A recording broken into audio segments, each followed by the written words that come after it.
Dr Choguel Kokala Maïga an ka foli b'a yɔrɔ ali premier ministre kɔrɔ don ka waleɲuman dɔn a ye baara min kɛ jamana ko don bɛɛ bɛ dɔɔni de kɛ maa kelen tɛ se général Ablaye Maïga min fɛnɛ nomera a place la bɛɛ b'a dɔn mɔgɔ min don jamana kɔnɔ a cɛsirilen don Mali ko la kosɛbɛ an bɛ dugawu de kɛ fɛn min sɛmɛlen filɛ nin ala k'a ta fanga d'a ma. Fanga sinamatɔn olu ye welewele da kɛ kabi wagati jan k'a fɔ ko u bɛ fɛ ni fanga u k'u sigi ka kuma jamana kunkanko caman kan fanga kura min natɔla filɛ nin e hakili la k'a fɔ nin bɛna se ka kɛ sababu ye o ka kɛ wa? Premier ministre kura min sigilen filɛ depuis a ma kɛ premier ministre ye a ye parti politiques fara ɲɔgɔn kan ka jɛkulu fara ɲɔgɔn kan walasa an bɛ se ka don da kelen fɛ cogoya min na donc baara min don a b'a dɔn wa Mali parti politiques société civile bɛɛ bɛnnen don a kan k'a fɔ ko a bɛ maa ko kɛ ɲɔgɔn bɔ a bɛ maa baara kɛ ɲɔgɔn bɔ wa maa min don a ta ye Mali ko de ye a tɛ mɔgɔ ko la. Aw yɛrɛ ni fanga sinamatɔn aw bɛna mun de fɔ sisan ni fanga kura mɔgɔ ninnu ye n'a ma ye k'a fɔ aw de ye jamana ka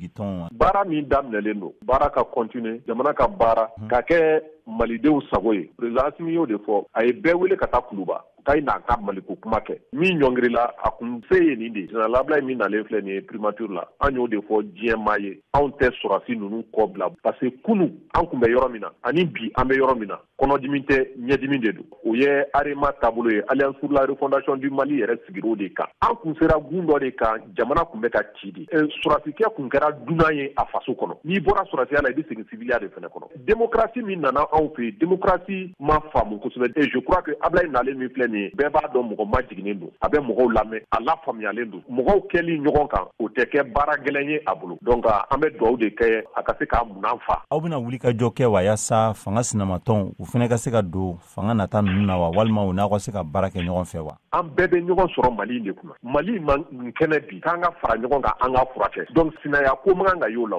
an bɛ transition de kɔnɔ donc transition kɔnɔ ne bolo o tɛ politique baara yɛrɛ kɛ waati ye ni transition banna de k'a fɔ ko transition banna de an bɛna taa élection na o waati ye politique baara ye donna transition kɔnɔ parce que jamana man kɛnɛ ni a furakɛra k'a jɔ a sen fila kan donc cɛbaw ka bɔ pour que ka jamana ɲɛmaaya ɲini o waati de a bɛ se k'a fɔ ko fanga sinamaw donc ni maa y'i yɛrɛ bila fanga sinaya kɔnɔ sisan ne bolo fili juguba don fɔ parti politiques k'a dɔn k'a fɔ ko olu ye jɛkulu de ye nka olu ti jamana ye donc an ka don da kelen fɛ an ka jamana furakɛ jamana firila k'u to yan dɔw yɛrɛ tun b'a baara la bɛɛ ka fara ɲɔgɔn kan ni tajuru sarako de kun don an bɛ kɛnɛ min kan an kun tɛ ko kɛnɛ kan dɛ an ka bɔ o kɔnɔ an ka ɲɛsin jamana ma ka jamana kun mabɔ